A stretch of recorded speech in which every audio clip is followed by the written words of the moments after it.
Good evening and welcome to the City of Lebanon Plan Commission meeting, Monday, December 16th. We will start by calling the meeting to order and roll call. Kelly? Okay. Matt Reynolds? Here. Ashley Paddock? Absent. John Leslie? Here. Kevin Krulik? Here. Keith Campbell? Here. Gordon Perry? Here? Brian Tandy? Absent. Jane Taylor? Absent. And Lori Gross? Here. Quorum? Yep. Okay, great. Next item is the approval of the November meeting minutes. Has everyone had a chance to look at them?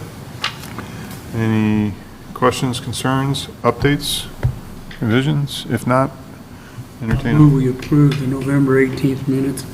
We have a motion. And a I'll second. Second, all in favor? Aye. Aye. All right, next up are the 2020 Plan Commission dates. I actually have that here.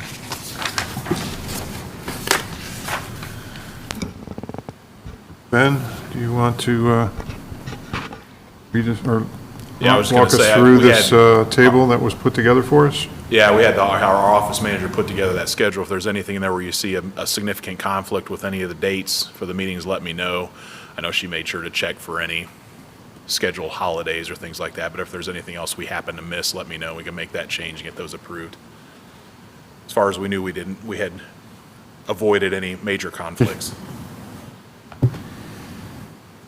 Any questions or concerns for Ben in this schedule? None. If not, I would entertain a motion to accept these dates. I so moved. A motion to accept the dates for the 2020 Plan Commission meetings. Second? I'll second. We have a motion and a second for the 2020 hearing dates. This can be in, Yeah, Matt. okay. Okay, Kelly, we'll take a vote on this, please.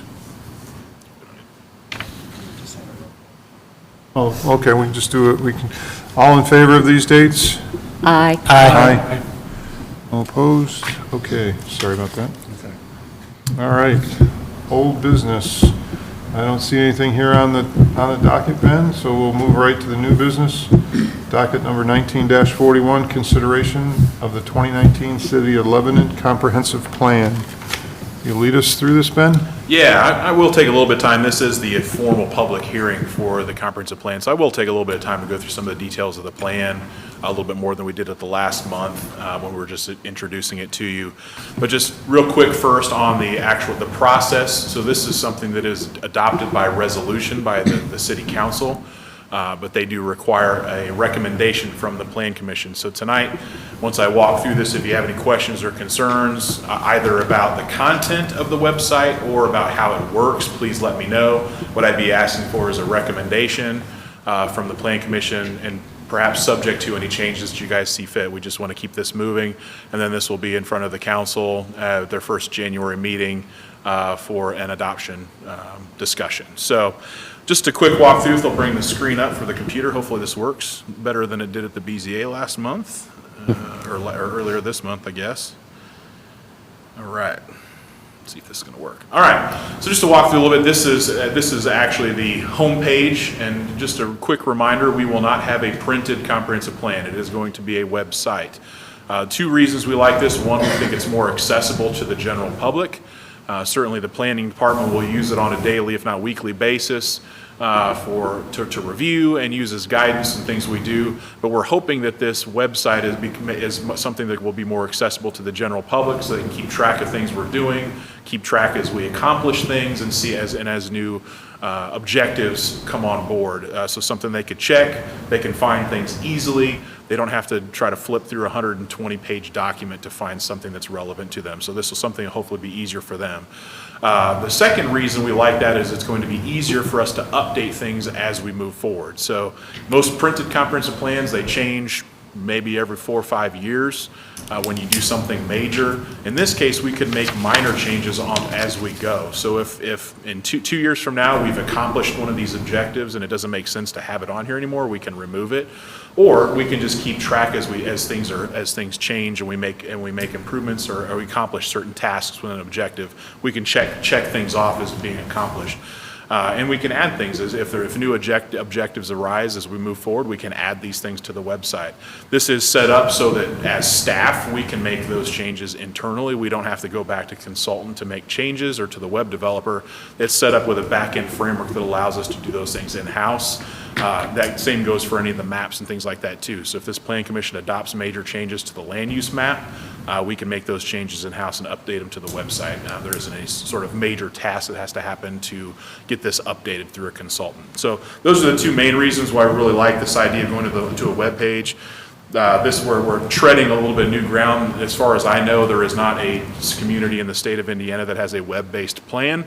So we're kind of treading new ground here with the city of Lebanon, but in terms of the legalities of a web-based plan, I think we got everything squared away. We might have to print out a copy of the web page to attach it to the resolution for the council, just because that's how the state of Indiana sees somebody adopting a comprehensive plan. So we'll do that, but moving forward, we're fairly certain that a web page comprehensive plan will work from the state's perspective. So just to walk through a little bit of background. Some of this I'll go through kind of quickly because we talked about this when the consultant was here last month. So what is the comprehensive plan? Just again quickly, this is a guiding document. This is not a legal document. So we can't use this to accept or deny some sort of Plan Commission rezoning application, but it is a guide. So my recommendations will be based on what's in the comprehensive plan.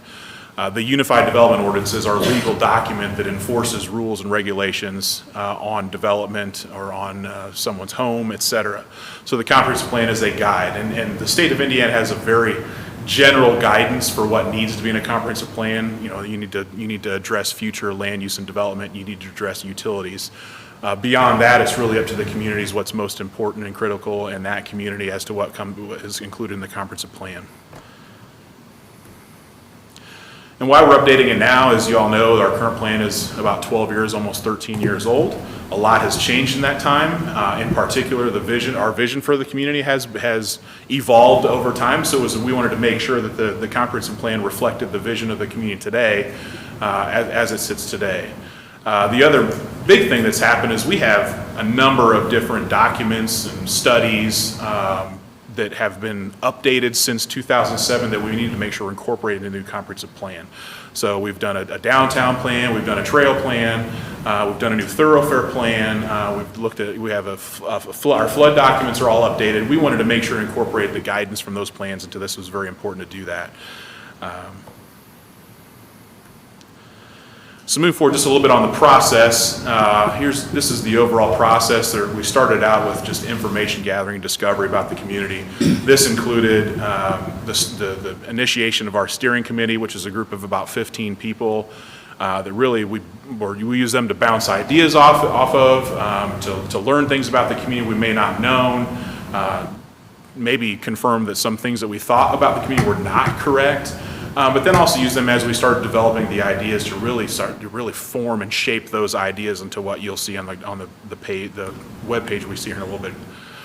The second part of that is after you gather information is you really do visioning and start thinking about how you want the community to evolve over time. And that involved a public open house. We invited public to come. And then also that's when we established the vision for the community and then a set of goals and objectives. At that point, then you start filling out the meat of the plan. Creating your objectives and then filling out all the various strategies and those objectives, and that comes up in the framework stage. We'll walk through some of those elements here in a little bit. And finally is implementation. What are we going to do with this plan? How are we going to use it? How does it affect our decision making? And that came into the last section, and that's the development of the web page. And then also there will be a small booklet that we will create. So we understand some people may want to see some sort of what I'll call the executive summary for this plan in print. So we're going to create what I've often called a coffee table book, something that's more visually oriented for people they can take, almost like marketing material on the comprehensive plan. That'll be maybe 10 pages long that really discusses the big ideas in the comp plan. And that's yet to be created, but we want to get this adopted first, and then we'll work on that booklet. So just quickly now, our planning area reflected both the city of Lebanon jurisdictional boundaries and also the remainder of Center Township that you see reflected in this map here. While we understand that we don't have planning jurisdiction in all of Center Township, as we annex, we want some guidance for what we should do with that property when it's annexed. So that's why we did want to look beyond just the jurisdictional boundaries, understanding we don't have jurisdiction at this time, but some guidance as we annex territory. I'll go through these quickly. As I mentioned, we did have a couple different open houses, and we had good participation from the public. But then the other thing that we did actually that was very beneficial was we did a series of online surveys and asked for feedback there. And as you know, for folks that are on Facebook, we can't necessarily suggest that everybody that's completed those surveys was a City of Lebanon resident, but it may have been people that are familiar with Lebanon. We want to know their impressions of Lebanon also. So if there's somebody that lives in Indianapolis that drives past Lebanon every day and they say, gosh, I can't believe how terrible that community looks, we want to know that because we need to figure out how to change that impression as people drive through. Same as there's a person that drives through and says, hey, you know what, I think it looks great. These are the kinds of things that I like to see. Here's why I go to Lebanon. Those are things we need to know too. So it's not just the residents of the community that we want to hear from. It's also those people that are visitors that may be residents in the future, what they like and dislike about this community, so we can make them residents in the future possibly. So we did get a lot of good feedback from those online surveys. We had several hundred responses to our surveys. We put out short surveys weekly, so rather than getting one big survey with like 30 questions on it, we put out 3 questions every week. So we got a lot better feedback and response from it that way. So just going through some of what we learned. So again, what discussed, we had our steering committee where we really collect a lot of information from them, and then also did a series of focus groups, which I call as a series of industry experts. So we invited a group of 10 people to talk about utilities and infrastructure, for example, and invited, the highway department director, our city engineer, folks from the Lebanon Utilities to talk about water, wastewater. So we wanted to understand from the technical perspective what the issues and challenges were, and then also what the opportunities were with each one of those things. And we did that on a variety of different subject matter, and there were some common themes that really floated to the top. That really helped guide the rest of the document and the rest of the webpage in the creation of some of those major objectives. So a lot of it, there's a lot of people that had questions or issues with how we present ourselves in the gateways to the community. So when people are getting off the interstate and they're heading down South Street towards downtown, what's the impression of the community as they're driving on that corridor? Indianapolis Avenue, all those different corridors. So some of those corridors are evolving, some of them maybe not so much. So what do we do to address what the impression is the community is coming in those gateways?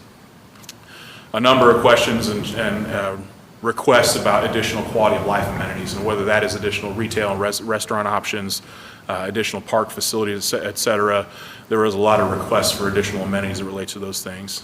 One of the challenges that was discussed quite a bit was some of the condition of our older neighborhoods. And the quality of the pedestrian facilities in the streets, and then also how can we help some of those homeowners that are in those homes that may have limited income, help them make some of those necessary improvements. Maybe they're aging and they're having challenges getting up the steps, so how can we help them make sure that they can age in place in that home and make some other necessary repairs at the same time. Lebanon Business Park is a huge asset in the community, but we're starting to build out in that park. So how do we look at what the next phase is of that business park so we can continue to add additional employment options for our residents and people that come to this community? So they kind of covers the breadth of everything that you expect from quality of life all the way to economic development. And this is what we use to start developing the framework for the plan. Another element that we did is we asked people at our first open house to identify what the assets were, what some of the issues or challenges were, and then what they felt like some of the opportunities were. So that, again, this is just an interesting thing to see what people felt were some of our challenges, but then also our opportunities. Some of the online survey questions, it was interesting to be able to ask these questions either to confirm what we already knew or maybe change our thinking a little bit. So I don't think a lot of the cases it confirms. So in this case, what do you think the highest priority is for future development? Not surprising that the largest response was for additional retail and restaurant options, and followed not far behind by new housing options. And those are certainly things that I think we all, as a Plan Commission, know that we have some opportunities to be able to bring some of those additional options to this community. A question about, one of the additional important questions, interesting to see, is how important is it for the city to guide development relating to these following things, or what do they think is most important for the city to use as a guide for development? Again, the highest response is for improving existing roads and infrastructure, followed by things like stormwater, protecting natural features, lighting. So a lot of infrastructure-related ideas that people said they felt like were most important to guide development that we needed to focus on. This again was interesting that we thought, again, confirming what we thought. Actually, in terms of residential development, I would have thought too slow would have been a very high driver of the responses. But you will see that between too slow and just right, a majority of people, almost 80%, probably a little bit more than 80%, said it was either too slow or just right from residential development. So we know we need some more residential options in this community. From a commercial development perspective, again, too slow or just right was a majority of the responses. So that a lot of people really felt like we needed to focus on those two areas in terms of future development. Again, this, a response about transportation investments where people thought we should focus our efforts over the next 5 to 10 years. Again, the most important being looking at existing infrastructure, existing roads and pedestrian facilities, and focusing on making improvements there. This again just reflects that same sort of thing. All right, so we'll go through the plan organization now and I'll pull up the website. And hopefully this works. I tried it earlier and it did. If it doesn't, this will be a quick presentation. All right. And I'll finish with this. So this is the homepage, and you did see some of this when Adam was here last week. We are going to be changing out this picture. Council members suggested that perhaps we should focus on the City Hall picture here rather than the county courthouse. So we've got a picture. We'll get that plugged in there at any moment. The overall vision for the plan, focusing on creating a great community that's for both residents, visitors, and businesses, and attracting quality development that furthers our vision for the community is a major part of the vision for the comprehensive plan. And then we get into the meat of it. And the objectives for the plan are contained in these 6 elements. You got housing and neighborhoods, land use and development character, transportation, utilities, downtown, quality of life, and economic development. And really, as we started developing the objectives, they really fell into one of these 6 main categories. So you see here on the plan, you can click on these, and then it'll take you to the plan element page. And as you go to each one of these, then you get a little bit further information about, the overall element as it relates to the plan. And then you have a series of objectives relating to that element of the plan. So for example, as we go in here, one of the objectives under this category of housing and neighborhoods is to expand the downtown facade program or create a comparable program to include grant funds or low-interest loans for improvements to residential structures. So again, this goes back to, I mentioned there was some concern or issues as it relates to our older housing stock and how do we really bring up the level of quality in some of those older neighborhoods. This is one of the objectives that as we went through, kind of rose to the top. And there are ways to do this, not necessarily with local funds. There are state funds that could be brought to the table here. But as you go to that objective, and then you click on that arrow, then you get some additional information. So it tells you a little bit about how we do our downtown facade program right now and how you might be able to create an additional program that helps some of those targeted neighborhoods as well. And as you go through, then there are additional ways, create incentives for mixed density residential infill. So again, as we look to some of our targeted development areas close to downtown, in and around downtown, and some of our existing neighborhoods, there are places that look like there would be good opportunities for infill development. So we wanted, this objective will be looking at how we create incentives for developers to look at those areas. Those are usually more challenging areas to develop. You find a greenfield site on the periphery of the community, you've got some farm ground, it's flat, it's pretty easy to figure out where the roads are going to be, where the utilities are going to be. Some of these infill sites may have an old industrial building on it, there may be some environmental challenges, the utilities and infrastructure may be dated and need to be improved. So there's definitely some challenges developing some of these infill sites, so creating incentives to really get developers and investors to look at that will be important. I won't go through every one of these, but as you can see here, we're really looking at focusing on those neighborhoods and how to improve them, create an identity for them, give them a voice with government was also a big one. This could be an interesting activity as we move forward. We made an effort to develop identity and names for specific geographic areas of the community. Say like the historic north side, or, something to create some identity for that area, not just I live on Meridian Street, but I live in the old historic north side neighborhood. You see that happening in Indianapolis more and more, where people identify with the neighborhood they live in, like Butler, Tarkington, or things like that. So we want to try to create some identity for that. Maybe they have their own unique street signs in that area. The hope is that we'll create a small little neighborhood group that has a voice with City Hall. So if that neighborhood's having some challenges, that group can go to the mayor's office and say, hey, look, we're really having some challenges with this in our neighborhood. How can we address that?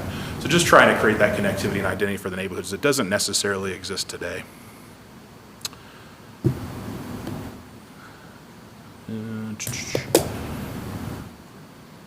Let's go back. So looking at land use and development character, I'll pull up. Won't go through everything that's on here, but what I did want to show is that, in terms of land use and development, really focused on areas where we think that there are opportunities for development, like the State Road 39 area south of the interstate, really looking at how we might be able to expand the community in that area, looking at the 65 corridor all the way down to Whitestown, what are some of the opportunities that relates to that. At the same time, also protecting our flood-prone areas. So, you guys are probably more familiar with this community than I am, but we have a lot of creeks and rivers that flow through this community, and in the areas surrounding the community, we need to make sure that we protect those areas that are flood prone so that we don't actually make the flooding worse in downtown Lebanon. And in some cases, we have regional detention plans that may help alleviate some of the challenges as we move into the future in development. So making sure that we set aside the land necessary for those large bodies of water, so that we can, in fact, in some cases, maybe improve some of the challenges that we have with flooding in the community. I did want to bring this up. Ben, I want to ask you a question Yeah. about that. In the comprehensive plan, I know you still have lots to go through here, but this helps the county understand specifically, I want to use the floodplain area as an example, because that would be a cooperation between the county and the city and the county, right? I mean, we have a comprehensive plan here that is giving direction, but it has to be, doesn't it have to be adopted by the county also? The county wouldn't, they have their own comprehensive plan dealing with their jurisdiction. So our comp plan doesn't apply unless or until something is annexed to the city of Lebanon. So this gives us guidance as things are annexed, but we can't, quote unquote, enforce anything outside of our jurisdiction. The county does have their own comprehensive plan that relates to the areas in Center Township that are outside our jurisdiction right now. Okay. So in terms of like the regional detention, I mean, the big part of that, and Kevin can talk about this, is we have to acquire property to put we're talking about 60 to 70 acre bodies of water. So the big way we get that to happen is not necessarily cooperation with the county, but by going out and acquiring the property where we need to put the pond. Okay. So it's something that we're gonna have to be very proactive about, and Kevin's already working on a lot of that. Okay. So just if they pull the screen back up, we'll look at the land use map. We took a little bit different approach in this than we did in the 2007 plan. Some of you may not have looked at that land use map in a long time, but one of the main differences is that we looked at the land use potential for the next 5 to 10 years of development, and outside of that, we really left it in the agricultural category. We didn't want to project out something that may take 50 years to develop in a 10-year plan. For example, that South 65 corridor, our 2007 plan showed that whole area as commercial industrial, probably 3,000 acres of commercial industrial development. That's not a terribly realistic land use goal for our next 5 to 10 years. So what we did is really looked at the areas that we felt like might develop in the next 5 to 10 years and showed those, and you'll see here we've got one area along the interstate shown as in a brown area that's destination commercial, or office flex, or mixed density residential. So we show that around the areas where we think that's likely to develop in the next 5 to 10 years. And in addition to that, as we looked at that coupled with the utilities, the areas that are likely the easiest to serve with utilities. So the areas in the middle that we show in green as agricultural, those are the ones that are going to be the most challenging to provide services to. So it made more sense to focus on other areas. That being said, if a major development comes in, and you're going to see one at your January meeting, that totally could change what this comprehensive plan suggests. So we've got about a 1,500 acre proposed development that's going to be a PUD rezone on your January meeting. That is in an area partially on this map that's shown as agricultural. But that's a monumental change and a monumental type, development that's going to be happening in the city of Lebanon. So again, this is a guide. So just because it says it's ag, doesn't mean if something like that comes in that really addresses our vision and goals for the comprehensive plan, we can't address that in that way. And something that's that large, certainly you figure out how to provide it with services, because we're talking about a major development that's probably about a third of the size of all of the existing city of Lebanon right now. So that's something that we'll figure out how to get that done, whether the comp plan says that it should happen in that spot or not. So I did want to talk about that. Again, this is a guide. This is projecting out 5 or 10 years worth of development, but if something happens in an area that's not already shown as a land use other than ag, that means that the market's good and we've got some demand in this community that's beyond what we projected. All right, see if I can get this to go back here. So in addition to the plan elements, and I could go through all 6 categories, but I don't want to sit here all night and go through all those. Within those elements and objectives, there were a series of initiatives that really seemed to bubble to the top and became most important. Some of these initiatives crossed multiple elements, multiple categories, but they were things that were really bubbling to the top as being very important moving forward. And we didn't want to ignore that. We wanted to create a separate page on here where we really can focus on those primary initiatives and give them their due time and detail in the plan. So as you can see here, there's a series of, I can't remember, it's about 15 or 20 of these initiatives. And you can see here on each one of these, they have these icons, and this shows you the elements, the plan elements that they address in some way, shape, or form. And there's a key to it, so you can look and see that this first one addresses land use and development character, downtown, economic development, and quality of life. And it's promoting infill, redevelopment, and repurposing of vacant and underutilized commercial industrial sites throughout the city. So one thing that we, as a community develops over time, when this community first developed decades ago, the edge of town was close to the railroad. We didn't have I-65. So the edge of town where they put all the industrial development was near the railroad. Well, that is now in the middle of our community and maybe not the highest and best use of property. So as those properties evolve and maybe those industrial uses move out or move to a better location, we want to promote redevelopment of those sites as something that's more appropriate and a higher and better use for the future of the community. So that's what this one is meant to address. And as you go through each of the initiatives, you'll see there's a lot of information that we've provided for them. There's a summary, really looking at what this means in terms of initiatives. Oh, this is not my computer, so. Really goes into further detail about that initiative, what some of the specific opportunities might be, and really highlighting some of those areas that we felt like were opportunities for redevelopment. I'm sure all these will look very familiar to a lot of you, what some of those redevelopment opportunities might be. And then we go into some additional detail about what we expect the outcomes to be as this objective or initiative starts to take shape, and what it means from a positive aspect for the community. And then we looked at both what some short-term actions and long-term actions might be for the city or others to try to accomplish in order to make this a reality. And then individuals and organizations that might have some part to play in making this initiative happen. We really felt that was important. Certainly, this is a city comprehensive plan, but it's not meant to just be the city that accomplishes all these goals. There are other agencies and organizations that are going to play a role in a lot of these things to make these happen. So we wanted to identify those, and that helps as we move forward to say, look, this is an initiative that might be really important to the heart of Lebanon, and we want to make sure that they're involved. Oops, I just closed it. To get those things done.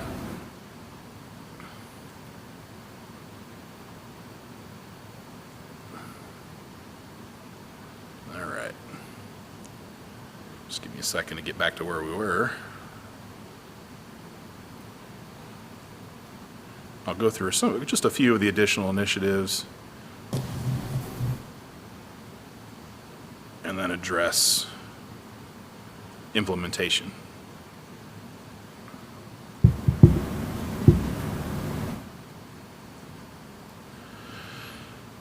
So again, we have initiatives related to protecting the floodway and floodplain, which is going to continue to be an important issue as we develop in the community. Continue to assess and advocate for improved access into and around the city. So that would both relate to our existing access into the community, but then also looking at additional access that might be important in the future. I know we've had a lot of discussions about improving the north side interchange so that we get rid of the left-hand exit and create additional and better access to the north side of our community with some development opportunities there.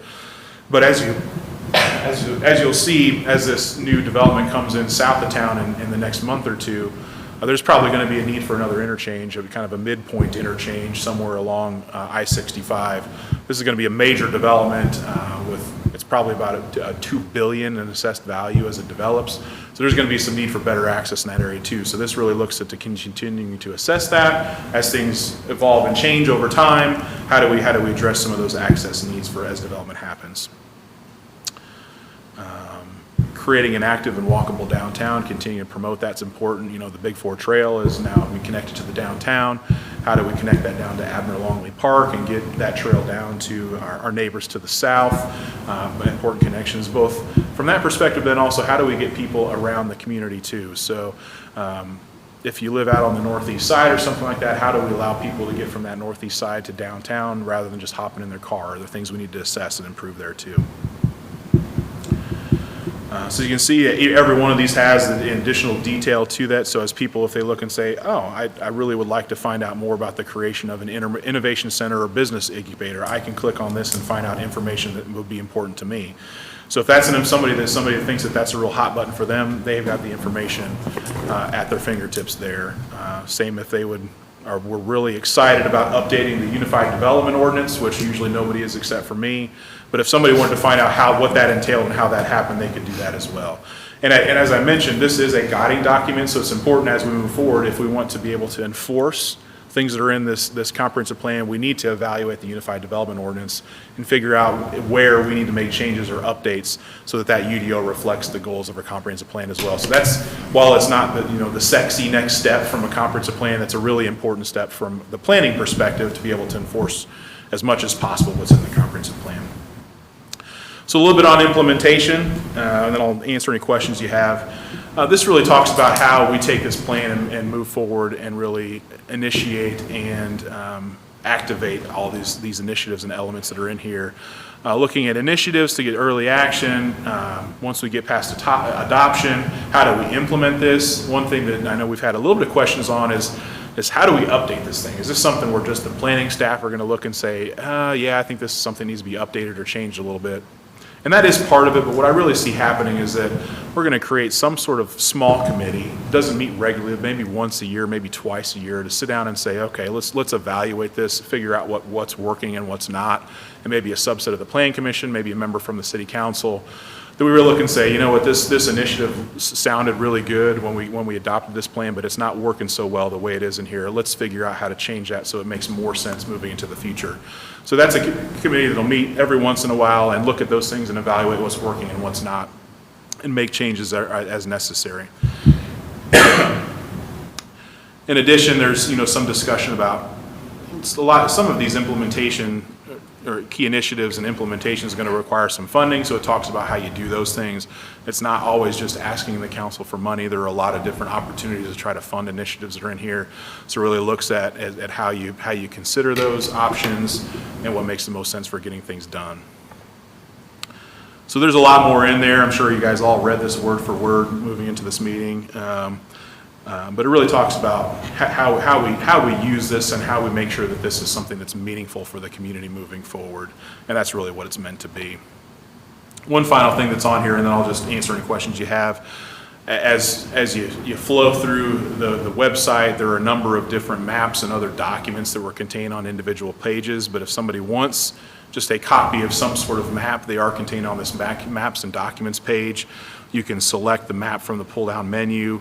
We already looked at the land use. This is an economic development map here, looking at different development opportunities in the future, transportation, utilities, all those things. Actually, I mentioned the neighborhood groups. I'd encourage y'all to look at this because this was kind of an interesting task that our committee tried to do, is come up with names for certain neighborhoods. Some of them were a little bit easier than others, and it's not necessarily identifying with a specific subdivision, but looking at an overall area and trying to create some sort of identity to them. So I encourage y'all to take a look at this, and if anybody has any better ideas for what some of these large neighborhood group or areas might be, we're welcome. We'd be happy to accept any other ideas. This was our just committee's effort to try to come up with something. And like I said, some of them are better than others. So again, this is something that we hope evolves as these neighborhood groups organize. So if the Old North Side wants to be called something other than the Old North Side, more power to them. This is just an effort to really try to identify areas where there's some synergy, and hopefully we can create some identity for them and create a better voice for City Hall. So that's kind of it from the plan perspective. Really think this is going to be a great tool for the planning office to be able to use moving into the future, and really being able to use this as we move forward with development opportunities in the community, and something that I think is going to be more useful for the general citizen in the community too. It's something that they can get to easier, it's more accessible, and hopefully more meaningful to them as they look for things that are relevant to their life and what they're doing in the community. And from the perspective of being able to update it on the fly and on a more regular basis, I think it's going to be helpful. So we're really excited about this, and I'd be happy to answer any questions you guys have. Questions for Ben? But question I have, Ben, is who has the responsibility for the update of this? And then who must approve those changes? Yeah, so if there are minor things, planning staff would be making just minor changes. If we realize that there's some sort of text change that needs to happen, something to clarify things, we'll make those as they're necessary. If there's a more substantive change that maybe comes out of the committee, it would require an amendment that the Plan Commission reviews and the council adopts. So if there's any significant substantive changes, it would go back through the same process we're going through right now. But in terms of minor textual changes or things like that, we can do those in-house without going through a formalized adoption process. And then do we have the ability to add it to ourselves? We don't need like you said, we don't need a third party to fix it? That's correct, yeah. So we'll get all the files associated with all these maps, so we'll have the ability to change them if we need to. And then all the text and all the web pages per se, they all have a back-end structure that allows us to make changes. It's real easy to do text changes on there and things like that. So yeah, we'll be able to, unless there is a major overhaul of the whole website, we might want to bring a web developer back in, but in terms of just making changes to text or images or maps, we can do that all in-house. And I have one other question. When's the public had a chance to read this document? We posted it to both the planning department and city's Facebook page about 3 weeks ago, at least 3 or 4 weeks ago. So it has been out there. We did a public notice for this meeting. It's been available on the computer in our office, in our lobbies for the last 3 or 4 weeks if anybody wanted to come in and view it there. So that we've advertised for it in a number of different ways to allow people. We've sent out the web link in as many different ways as we could think of. Sorry to say, there's a whole lot of folks that don't get Facebook. Well, it's one of the major ways. I mean, I'm not sure how else to get it out. I mean, we did a public notice in the paper. A lot more people get the paper. So it's been out there as much as we could possibly figure it out. Following that line of question, Ben, having spent a fair amount of time looking at it, a lot of time looking at the maps, because that's kind of what I do. Yeah.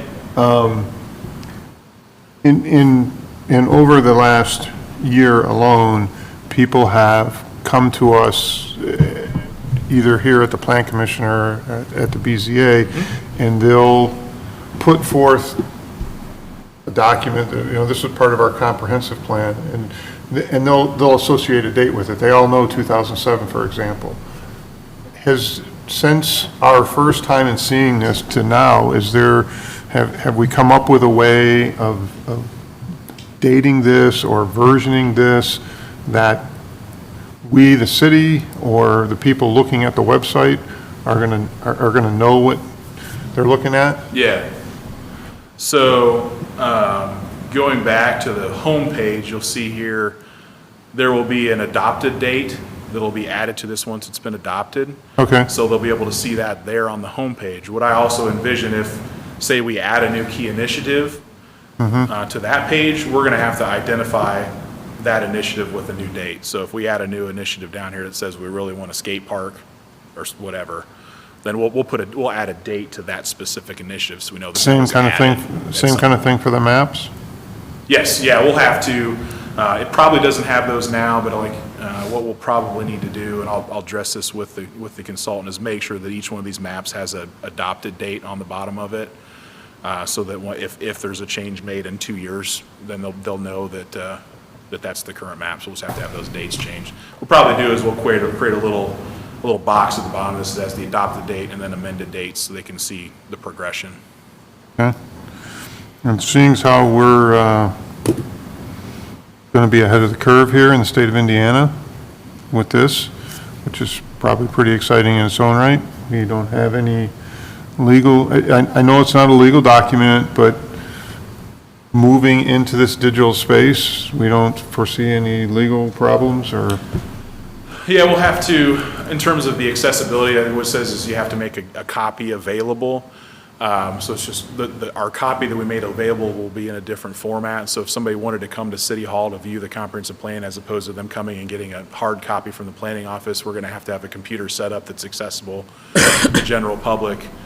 We may have to have a couple spaces in City Hall. Clerk Treasurer may have to have a spot too, but we'll figure that out exactly. But usually it says that there will be a copy available within the planning department for viewing from the public. So we've got a computer that sits in our lobby to allow people to submit their building their permits at a computer station, and we're going to add this to, actually it's already added to it, so people can sit down there and view the plan there as well, for those that may not have access at home.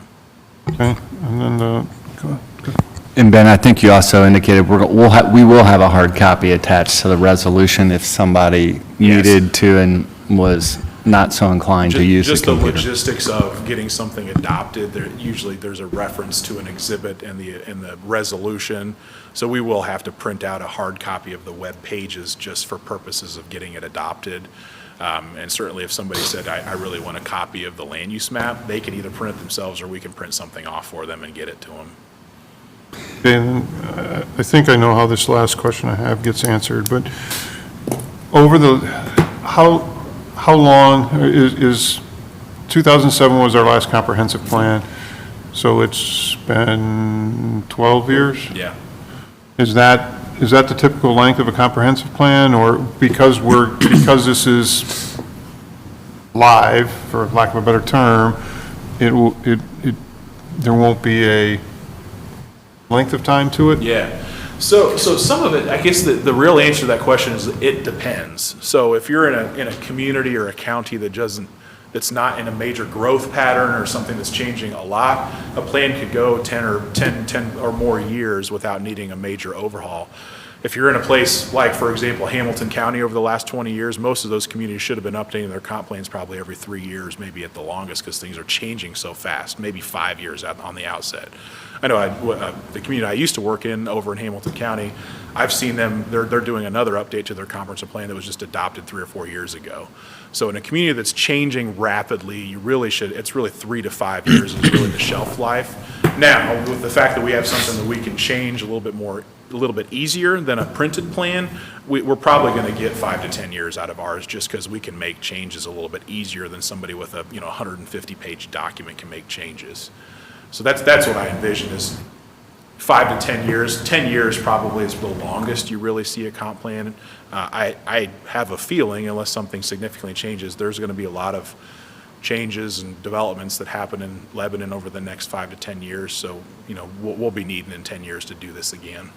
In leadership change within the city, that will follow the same pattern of how we're talking about changing this. Correct. Yeah, if there's a leadership change 4 years from now and they say, I have a different vision for this community and a different way we want to develop, that's probably a good time to do this again too. Okay, thank you, Ben. Other questions for Ben? I just have one extra thing. Ben, when you change that, excuse me, the date, like the 2007, make sure when we put this new one on there that this replaces the 2007, Yes. so they won't make that same mistake again, which we've all seen the last 2 months. Yeah. Yeah, we'll definitely make sure. Okay? That way they can't, No mistakes. yeah. On that same line, just a suggestion, I know on the website itself, we have a news category, a segment for news.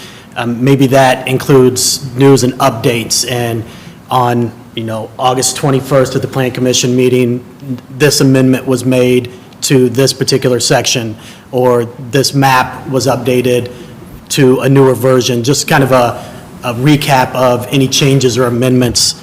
That way we can reference back to somebody who comes before us with an old map, and we can say, well, no, we did demonstrate in our updates that, we made changes to this on this date. And then maybe even an archive folder for the older version of the map, with archived, across it. So if it is printed, there would be that watermark, but so that people could see the comparison of the old map and then compare it to the new updated version or what changes we've made. That's a good idea. We can certainly use the news page in addition to other things to be able to provide updates when things change so they know where to find them. Yeah, well, I've made a note on that. We'll certainly do that. Cool. And then the other thing that I just wanted to offer is, I've spent a lot of time on this page in the last several weeks since the link was sent out. I think it's exciting information, and I may be different than everyday citizens, but I think having an electronic version, something that's accessible to everyone in the community, and being able for them to identify specific areas that are important to them, to their family, to their neighborhood, and see how the city is addressing those and what those ideas are. Kudos to you, the planning office, the steering committee. I'm excited about it, and can't wait to make the motion myself. Appreciate that. I agree with Matt. It's a great document. Is this part of the city website? And can this be accessed from the city's website? It cannot be right now. There's no direct link to it, but it will be added very shortly. So it'll be somewhere other than Facebook for those of Yes, us. oh, yeah. We just wanted to get that out that way. It actually doesn't have its final web address. As you can see, it's lebanon.pivotmarketing.com. That's not going to be the final URL. We have to buy a web address to house this, and we'll probably need to do that in the near future. Right now, it's just being housed by our web developer on their space, so we'll need to still do that and get a permanent site for it. But it will be readily accessible from every page on the city's website. Other questions for Ben? All right, Ben, you might want to stand back just a little bit, because I'm going to open up the, Open up the public. I'm going to open up the public hearing for comments on this docket item on the 2019 City of Lebanon Comprehensive Plan. Okay, I will close the, seeing as how there's no activity, I will close the public hearing session, and once again ask if there are any questions for Ben, and if not, entertain a motion for a recommendation. I motion we forward the 2019 City of Lebanon Comprehensive Plan to the Common Council with a favorable recommendation. We have a motion. Do I have a second? Second. And a second. Okay. Kelly, you take it. Matt Reynolds, Yes. JohnLassley, Yes. Kevin Krulik, Yes. Keith Campbell, Yes. Gordon Perry, Yes. Lori Gross. Yes. Great. Thank you very much. Appreciate your help on this. Appreciate all the time that you put into Your this and the time, staff has yes, put into thank this, you. Ben. All right. Other business, there isn't anything listed, so I would entertain a motion to adjourn. So moved. Second. Second. Third. All in favor? Aye. Great. This concludes the City of Lebanon Plan Commission meeting for Monday, December 16th. Our next meeting will be January 21st, 2020. Thank you and have a good evening. That's a Tuesday. Tuesday? Yeah. I'm sorry, I misread that.